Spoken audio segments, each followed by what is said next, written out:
Hello everyone. In last video, I had discussed the shear force of the footing. In this video, I will be finding the bending moment values for the footing. Let us start finding it. See, to find the bending moment values, I am dividing the footing into three parts. Part 1, Part 2, Part 3. First, I will be finding the bending moment value for first and the last part. Later, I will be finding the bending moment value for the middle portion of the footing. Now, let us start finding the bending moment value. Bending moment at A, that means for the first portion. From end of the footing till the point A, I am naming the bending moment as bending moment at A. Now, let us name this bending moment as MA. This is equal to, now, from end till the point A, there is a UDL which is acting in the upward direction. So, to find the bending moment, I am considering the sign convention as upward force negative and downward force as positive. As the UDL is moving towards up, I am considering the negative sign for UDL minus, and the UDL is acting from the edge of the footing till the point A, that is written as W. The formula is written as W into the distance from edge of the footing to the point A is taken as P1 into P into, as the load is in the form of UDL, we first have to convert this UDL in terms of point load, for which I have multiplied load into distance into, and that point load will be acting exactly at the center.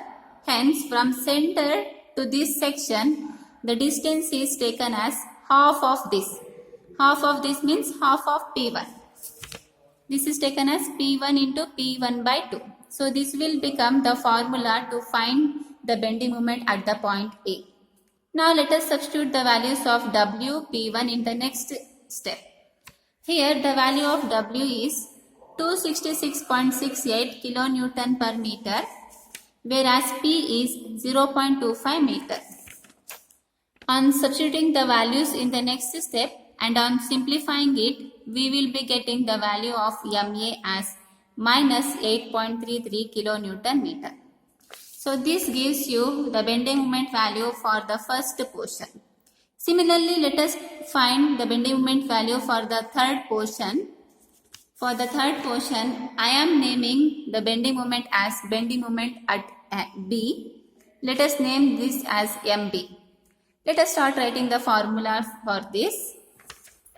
Here again, from the right edge or from the right corner of the footing till the point A, there is only one load is acting, and that load is acting in the upward direction, and it is acting in the form of UDL. As it is acting in the upward direction, I had to take the negative sign for this. That's why we am writing the equation as minus W. Here the load which is acting in the upward direction is W into, from here to here the distance is P2. P2 into, once you multiply load into distance, that UDL will be converting in terms of point load, and the point load will be acting exactly at the center of this distance. Once it is acting at the center, you need to multiply that point load into the remaining distance in order to get the bending moment. So now the point load is acting exactly at the center, hence the remaining distance is written as half of this, that is P2 by 2. So this gives you the equation or the formula to find the value of MB. Here the value of W is again 266.68 kilonewton per meter and P2 is 0.85 meter.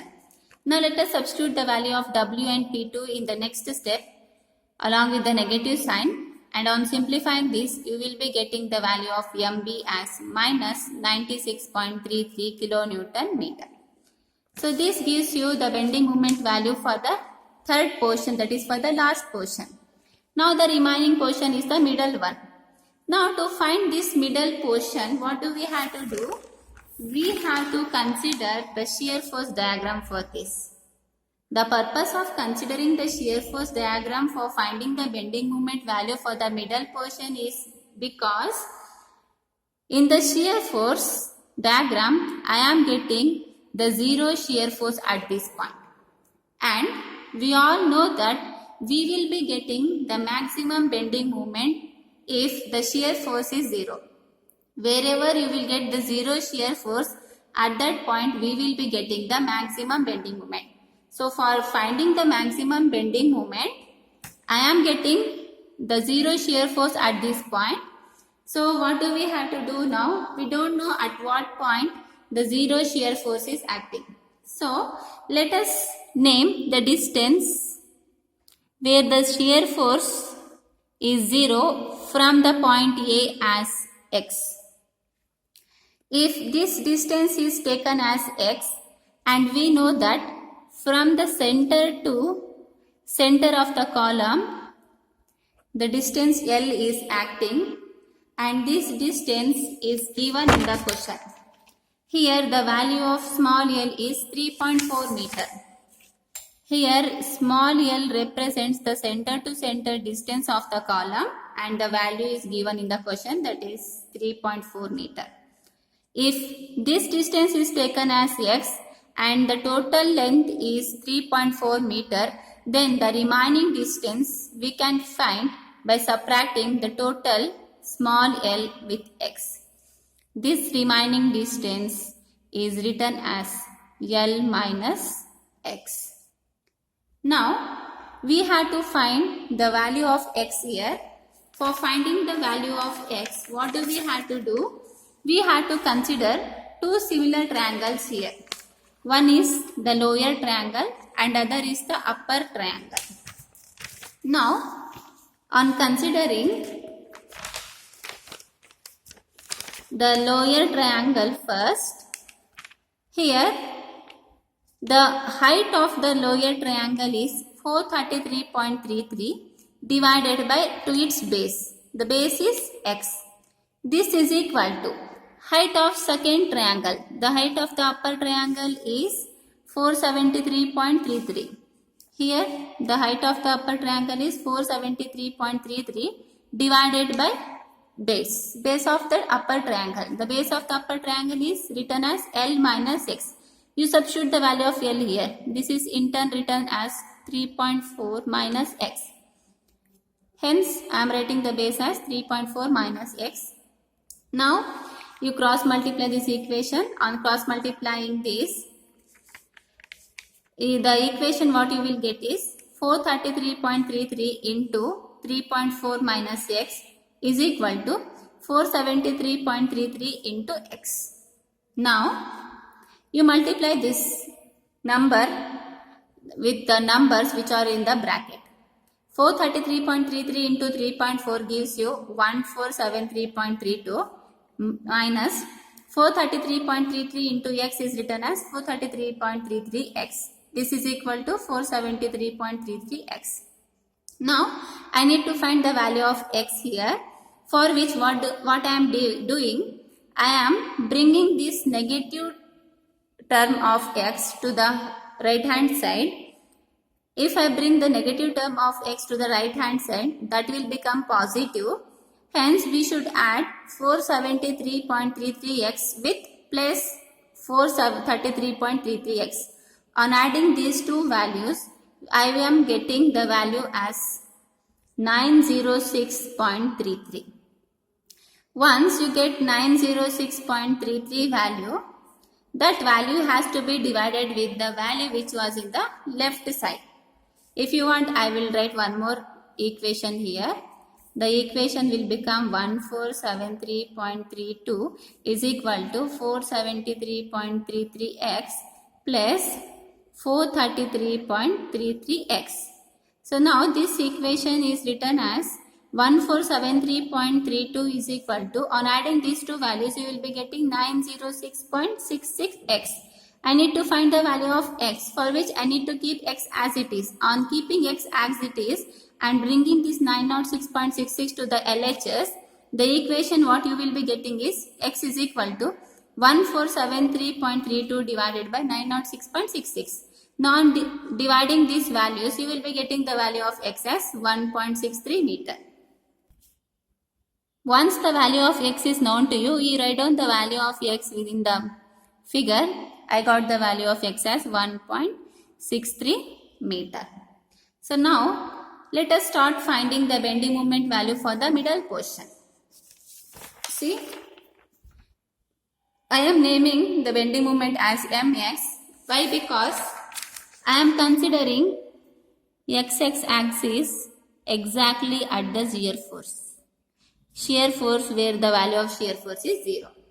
So now at this axis I will be finding, or I will be getting, the maximum bending moment. Now let us start finding the value. So to find that value, here from here to this x-axis there is a UDL. You first have to consider the UDL, and the value of this UDL is 266.68, and the UDL is acting towards up. See, if the load is acting in the upward direction, I need to take the negative sign here. So for that reason I am considering minus sign here. Minus of 266.68 into, from here to here the total distance is written as P1 plus x. Here the value of P1 is 0.25 meter and x is 1.63 meter. So that's why I am writing this as 0.25 plus 1.63 into. Once we multiply UDL with the distance, that will convert in terms of point load, and the point load will be acting exactly at the center of this section. Somewhere here the point load is acting. If it is acting in the center, then to convert that point load in terms of moment, I should multiply point load with the distance, remaining distance. Here the remaining distance is taken as half of the total distance. That means 0.025 plus 1.63 divided by 2 again. So this gives you the bending moment value from the UDL. Similarly, on the left side of this section, there is one more load which is acting on the point A, and that is acting in the downward direction. There is a load of 500 kilonewton which is acting in the downward direction. So let us find the bending moment from that load too. As it is acting in the downward direction, I need to take the positive sign here. Hence I am taking plus of 500. From here to here the distance is 1.63. You multiply the load with the distance, 500 into 1.63. Now you simplify the complete equation. On simplifying this, you will be getting the value of mx as 343.73 kilonewton meter. So this you will be getting in the positive value. Now let us draw the bending moment diagram for this. To draw the bending moment diagram, what do we have to do? We need to draw a reference line first. You draw a reference line like this, and we know that the bending moment at the corner of the footing will be always 0, because there is no load which is acting on the edges of the footing. So that's why there will be a 0 bending moment value at the edges. 0, 0. You can, if you want, you can write. Otherwise, you can skip this. So now let us start writing the bending moment value at the point A. At A we got minus 8.33 kilonewton meter of value. Again, the positive values has to be drawn above the line and the negative values has to be drawn below the line.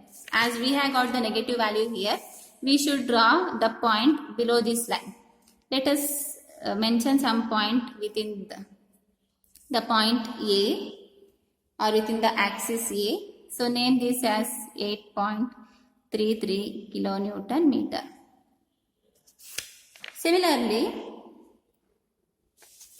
let us mention the point MB within the figure, the value MB what we have got is minus 96.33. Again the negative value we have got here. You project the point B, as we are getting the value as 96.33, which is much more higher than 8.33. That's why I need to show the point below this point. Somewhere here you show a point and name that point as 96.33 kilonewton meter. So next thing, the last moment was mx moment and the value is 343.73. Here mx is acting exactly at the section xx. You just project the axis up to the reference line and we have got the positive value of mx here. So for which I need to mention the point above this reference axis. Above this line I have to mark the point. So somewhere here I will be marking the point and I am naming that moment as 343.73 kilonewton meter. So now you need to join all the points of the moments. So how to join this? Before you join, you need to see what type of loading is occurring in the footing. See, the footing consists of UDL overall the span. If it is UDL, we know for UDL we will be getting a parabolic shape of bending moment. So what do we have to do now? From 0 to 8.33, we need to draw a parabola like this. Again, from 8.33, the moment is changing from 8.33 to 343.73. Again, you need to draw a parabola like this. Once it reaches 343.73, the moment will change from 343.73 to 96.33. Again, you need to draw the parabola. You join that point with the point 96.33. Again, from 96.33, the moment is changing from here to 0. So again, you need to draw a parabola like this. So this is the bending moment diagram for the footing. So the bottom parabola represent the negative values and the upper parabola represent the positive value. So earlier I have written the sentence as sagging bending moment at A and sagging bending moment at B and maximum hogging bending moment I wrote. So the purpose of writing sagging and hogging is, you can see there is a sagging which is taking place at the edges of the footing. See, these portions are sagging, whereas the upper portion is in the form of hogging. So for that reason, I am naming the bending moment for the edges as sagging and for the middle portion as hogging. That's all. This completes the step 4.